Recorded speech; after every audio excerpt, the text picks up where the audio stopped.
Ya, masuk sini lah. Masuk sini lah. Okey. Dah start eh? Okey, Assalamualaikum warahmatullahi wabarakatuh dan selamat petang. So, sebelum tu kita nak bertanya, boleh dengar dengan jelas ke suara kita kat sini?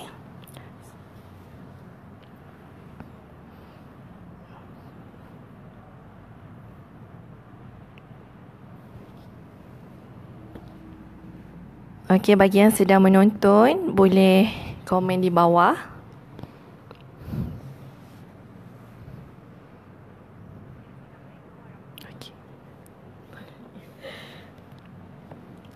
Okey, terima kasih Encik Ikmal Hisham Muhammad Noor. Okey. So, Okey, Assalamualaikum warahmatullahi wabarakatuh dan selamat petang. So, bersama kami daripada iFit Physiotherapy. So, pada hari ini kami akan kongsikan mengenai tentang tulang rapuh ataupun kita panggil sebagai osteoporosis. So, dalam bahasa pasar kita adalah tulang rapuh. Okey, bagi yang sedang menonton boleh share ramai-ramai kepada kawan-kawan. So, kaitan kita tulang rapuh hari ini bukan tulang rapuh saja. Kita akan kaitkan apa kaitan antara tulang rapuh dengan sakit belakang. Adakah tulang rapuh tu terjadi disebabkan oleh sakit belakang? Okey?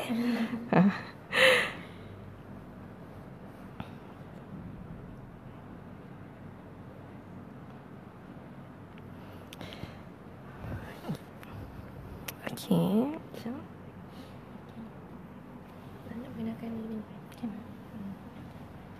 Okey, selamat petang semua. Okey, jadi bertajuk kita pada hari ni menarik sebab sekarang ni banyak kes-kes sakit belakang, tapi sakit belakang ni pelbagai punca dia. Jadi hari ni kita nak kaitkan dengan masalah tulang rapuh. Jadi untuk anda semua ada kenalan, kawan-kawan semua ada mempunyai masalah yang sama, jangan lupa tag dekat kita punya komen bagi kawan sama-sama tengok kita punya live hari ni. Di sebelum tu kita nak kenalkan macam biasa, saya Syam Fazilah Syam dengan kawan saya Wani.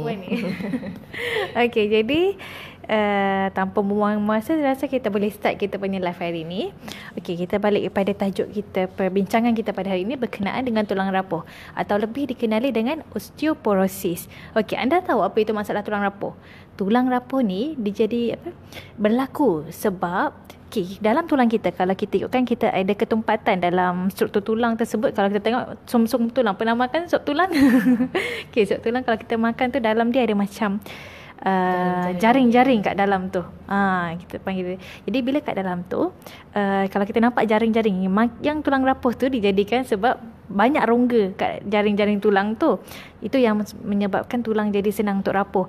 Jadi bila tulang tu tumpat, atau kita panggil bone density tu tumpat, so dia tak ada masalah untuk tak ada masalah tulang rapuh lah. Tapi bila ketumpatan dalam tulang tu berkurangan, so kalau kita nampak rongga tu makin besar, jadi itu adalah possibility untuk mendapat masalah tulang rapuh atau kita panggil dia sebagai osteoporosis. Okey, Cik Wai nak tambah? Okey, so macam ni kita nak tahu kita mengalami osteoporosis. So macam tajuk kita hari ini adalah sakit belakang adakah berpunca disebabkan oleh tulang rapuh. Okey, itu adalah tajuk kita. So macam ni kita nak tahu seseorang itu mengalami sakit belakang dan sakit belakang tu disebabkan oleh masalah tulang rapuh. Okey, sebelum tu saya akan tekankan pasal osteoporosis dululah. So antara gejala-gejala tulang rapuh pada tulang belakang. So kita akan fokus pada tulang belakang hari ini sebab kita akan fokus pada sakit belakang. So antara gejala-gejala seseorang itu mempunyai osteoporosis pada spine iaitu tulang belakang. Okey, simptom yang pertama adalah sakit belakang. Okey, itu simptom yang utama.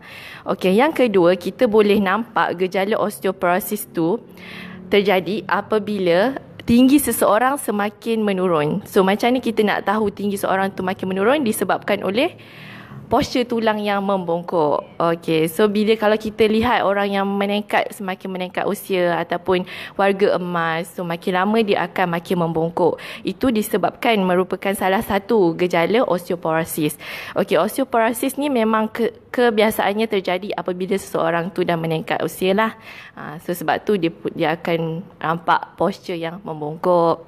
Okay, yang kedua sakit belakang. So akan sakit bila berdiri dan berjalan. Tu antara gejala-gejala untuk mereka yang mempunyai osteoporosis atau tulang rapuh pada bahagian tulang belakang. Okay, jelas ke? Okay, betul Syam Okay. So, osteoporosis ni boleh menyebabkan sakit belakang jugalah. Banyak penyakit kondisi sakit belakang yang boleh berlaku disebabkan oleh osteoporosis ataupun tulang rapuh. So antaranya yang pertama adalah spondylosis. Okey, spondylosis tu apa? Spondylosis tu merupakan ataupun dalam bahasa pasar kita panggil dia sebagai haus. So ataupun bahasa Inggeris dia proses wear and tear berlaku antara tulang belakang kita. So kalau anda nampak tulang belakang kat sini, so antara tulang belakang ni antara lapisan setiap tulang belakang tu ada satu lapisan. Okey. So spondylosis ni terjadi apabila lapisan pada tulang belakang dia makin menipis. Okey, makin haus lah. Sama juga macam lutut kita. Bila dah meningkat usia, orang tua mengadu sakit lutut. Ni sebab minyak grease kurang, haus dah gel dia. Okey. So sama jugalah macam tulang belakang kita. Cumanya kita tak panggil sakit lutut tu, kita panggil osteoarthritis, tapi untuk bahagian spine kita panggil sebagai spondylosis. Okey, boleh jelas Okey, saya ulang, spondylosis untuk sakit belakang yang disebabkan oleh spondylosis, kondisi spondylosis terjadi disebabkan oleh lapisan pada tulang belakang, antara tulang belakang ni menipis atau haus. Okey, jelas? Okey, yang kedua, apabila seseorang mempunyai osteoporosis atau tulang rapuh, dia boleh juga menyebabkan satu condition sakit belakang yang dinamakan sebagai spondylolysis. Okey, tadi spondylosis, sekarang ni spondylolysis. Apa pula tu spondylolysis tadi? Spondylosis. Okey, spondylolysis ni adalah fracture ataupun patah ada satu struktur pada tulang belakang kita yang kita panggil sebagai pars interarticularis. Okey, so kalau anda boleh nampak pada bahagian belakang ni lah. Okey, kat sini lah. Okey, ini antara dekat leher dia kita panggil leher tulang. So kat leher tulang tu dia patah disebabkan oleh osteoporosis. So bila macam kita meningkat usia, bila kita terjatuh sangat tinggi risiko untuk mendapat tulang patah sebabnya proses osteoporosis tu lah. So kalau terjadinya pada tulang belakang, salah satu dia punya efek kesan tu adalah spondylolysis, iaitu kondisi di mana terdapat fracture ataupun patah pada bahagian pars interarticularis. Okey. Yang ketiga, disebabkan oleh osteoporosis ni boleh juga menyebabkan sakit belakang yang kita namakan kondisi dia sebagai spondylolisthesis. Okey. Spondylolisthesis ni kebiasaannya terjadi efek selepas spondylolisis. So macam tadi spondylolysis ada patah pada pars interarticularis, iaitu pada bahagian tulang, salah satu struktur pada bahagian tulang vertebrae ni. So patah, bila patah bahagian tulang ni bahagian tulang vertebrae yang besar ni tak ada siapa yang nak pegang dia sangat. So dia akan menyebabkan spondylolisthesis. Spondylolisthesis ni adalah keadaan di mana salah satu tulang belakang ni atau kita panggil sebagai tulang vertebrae dia terslip ke depan. Okey.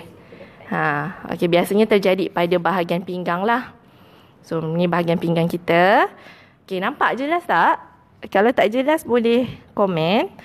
So spondylolisthesis ni terjadi apabila tulang vertebrae ni dia terslip ke depan. So macam mana terslip disebabkan oleh patah tulang yang tadilah macam saya sebut tadi. Okey, tiga-tiga benda ni boleh jadi disebabkan oleh osteoporosis. Okey, jelas Okey, Syam, ada apa nak tambah? Okey. Jadi jelas disebabkan oleh masalah tulang rapuh, kita boleh dapat pelbagai penyakit yang menyebabkan kita sakit pada bahagian belakang. Jadi, apa risiko untuk orang yang akan mendapat osteoporosis ni? Okey. Apa kita panggil risk factor untuk masalah osteoporosis ni? Yang pertama adalah kita tengok kepada gender ataupun jantina. Wanita lebih cenderung untuk mengalami masalah tulang rapuh sebabkan kita perempuan lebih kepada ada fasa, kita panggil satu fasa tu lepas menopause.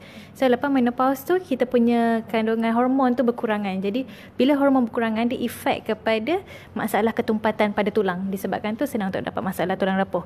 Okey, itu satu pada jantina. Selain tu usia.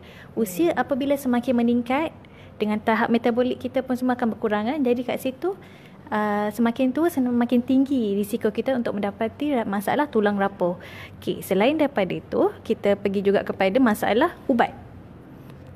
Okey, so macam masalah ubat, kita ada setengah-setengah ubat yang boleh memangkinkan masalah tulang rapuh tersebut, seperti macam kita makan ubat kengsauan, steroid, ubat kanser kita ada buat lakukan kemoterapi dan sebagainya. Ini antara ubat-ubatan yang akan menyebabkan proses tulang rapuh.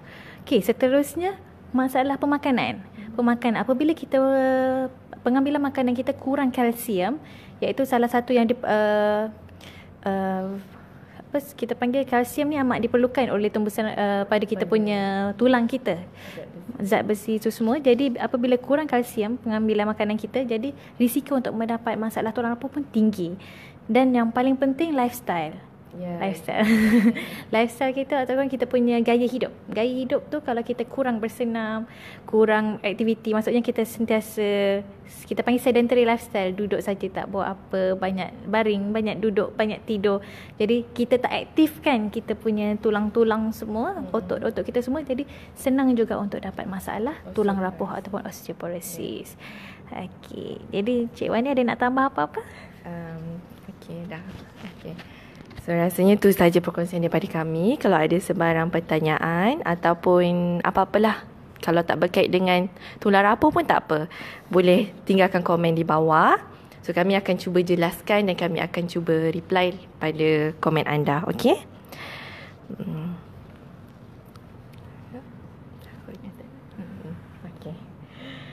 Okey, kami akhiri live kami pada hari ini. So siapa yang tak sempat Okey, contoh kalau macam live kita dah habis, tiba-tiba timbul satu pertanyaan, persoalan, tak sempat nak join, komen je kat bawah. So kita akan cuba jawab lah nanti. Okey, so kalau ada sebarang pertanyaan ataupun ada siapa-siapa ingin mendapatkan rawatan mengenai fisioterapi ataupun nak tahu apa tu fisioterapi sendiri ke kan. Ada orang tak tahu fisioterapi tu apa, dia buat apa. So boleh je tanya. So boleh hubungi kami di talian 014-910-1310. Okey, saya ulang lagi sekali, 014-910-1310. Okey. Dan jangan lupa layari website kami www.afiqphysiotherapy.com.my. Kat situ kita ada kongsikan info-info menarik mengenai kesihatan, tip-tip senaman, banyak lagi lah. Okey, info kita kongsikan. Okey, so kalau macam nak tanya kat dalam tu pun boleh. Okey. Okey Syam, boleh. Jadi untuk sedikitlah penambahan. Jadi sebelum kita akhiri kita punya slot ni, kalau sesiapa yang ada mengalami masalah osteoporosis, anda family, ibu bapa ataupun kenalan warga tua, sila pastikan kurangkan risiko untuk jatuh pada para pesakit tersebut. Cuba kurangkan, elakkan apa-apa aktiviti yang boleh menyebabkan dia untuk senang jatuh. Jadi macam sentiasa berwaspada lah, itu yang sangat kita utamakan. Sebab apabila jatuh, risiko untuk sepulih itu akan mengambil masa. Jadi kalau perlukan rawatan fisioterapi, jangan malu segan, berada berdekatan dengan nilai. Boleh, jangan malu, jangan segan, boleh datang ke kami punya center yang bertempat di Nilai Impian. Okey, kita buka setiap hari. Setiap hari. Malam pun buka. Cuma Sabtu Ahad je kita buka. And sempena Raya Cina pun kita buka. Kita buat operasi. Okey. Okey, rasa tak ada apa lagi. Kita jumpa lagi dalam next live yang akan datang. Okey. Assalamualaikum. Selamat petang. Bye.